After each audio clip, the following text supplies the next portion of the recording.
Svona þetta var erfið fæðing, en hvað heldur að hafi skapað þetta að lokum?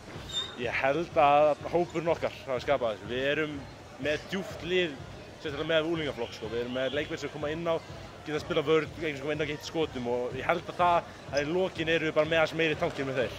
Þetta var náttúrulega leikur sem var litaður af villivandræðum hjá báðum liðum, þannig að mikilvægt að fá mikið af bekknum með eitthvað. Já, nákvæmlega. Þú sér í lokin erum við með, held ég, 3 leikmenn sem byrjuðu ekki inn á, af því að við erum með Svenka út á okkur svona og þetta bara, þú veist, það að því að voru dýpri í lokin út af þessi villivandræðum, þá hjálpaði okkur svo ógeðslega mikið.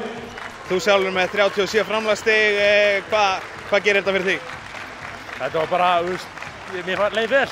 Alltaf síðustu leikina, alltaf ég spila höllina og líður mér vel og það deyður eitthvað úr manni. Maður tilbúinn í þetta og ég held að það sé bara. Tapið í undanúrslitunum á miðvikudaginn, heldur að þau hafi breytt einhverju fyrir ykkur? Já, þetta hjálpar. Maður kemst í það núna. Gott að fá þennan titilina fyrir Blikana núna og getur kannski bara skapað meira með hefð í kringu liðið. Fyrsti bikartitill í sögu Breiðabliks, við sama hvaða flokki. Þannig að við erum stoltir að geta farið í burtu með það og það mun verið í sögunni sem til okkur.